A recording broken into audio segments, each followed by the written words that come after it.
Hi, my name's Lee from Fundamental Elite Football. If you want to stop your sessions from failing, keep watching.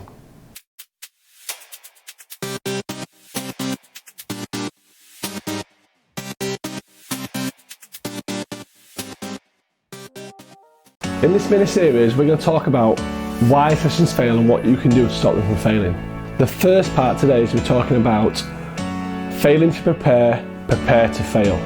Now firstly, I want to clarify that every coach, no matter what level you coach at, everyone's been here before. You might have had a busy week, you've been caught with the kids, you've struggled to get time together to actually sit down and plan sessions. You turn up and the session doesn't go as planned. What are you going to do about it, or how can you make sure that happens better? Now I've got 4 key areas that I feel make a big difference here. The first one is numbers. Know your numbers. Know how many players you've got turning up so you can plan accordingly. This is going to help you. If you break a session down into 3s or 4s, you know how many you can do that by. You know who can go working with who. There's lots of apps now for registers that you can get players to sign up for. For example, in the UK, you've got the FA Matchday app. You know how many people are turning up to training. You should be able to plan accordingly around those numbers. That'll make your sessions run a lot smoother in the sense that you know if you go into a game, if it's going to be 6v6, 5v5, 3 teams of 5, it helps your session run a lot easier, especially if you're not wasting time sorting players out into different groups.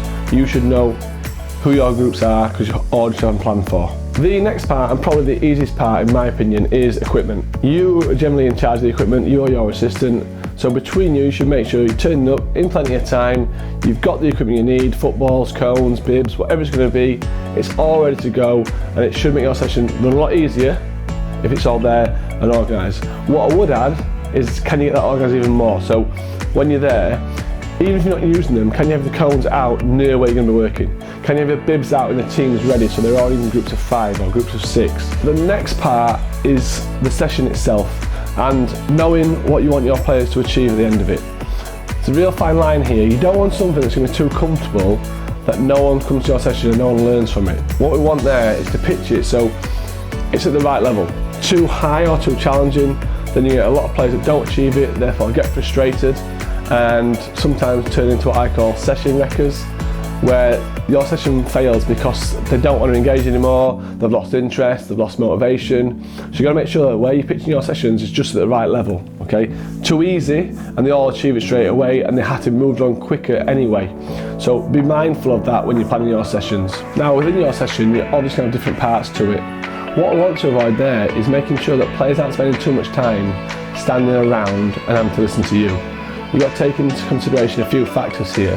The weather, okay, the environment. You don't want a large group of players stood still listening for long periods of time. As players get older, that becomes a bit easier, but especially with young players, you want them short, sharp instruction, and you can almost like drip feeding information in there to them to keep them busy, keep them focused. If they achieve something pretty quickly, you want to make sure you can move them on within that session. Next part of the session would be transitions. In between these drills, what you don't want is periods where players are standing around. You don't want them standing around, losing focus. Short, sharp intervals. A habit of mine is to use timings. So if we are having a break, right, you've got 1 minute to get a drink, refuel before we start going again. What you don't want is players going in, having a drink, and then coming back on and footballs are flying around left, right and centre because they're kicking balls around. We need to organise in that sense and make sure that the sessions run smoothly, so the transitions in between should also run smoothly. So, fail to prepare, prepare to fail. The beauty of this is it's all in your control, so the more you can do prior to a session, the more it's going to help you out when that session takes place. This has been part 1 of Stop Your Sessions Failing. Like, subscribe and we'll see you for part 2 shortly. Thanks for watching.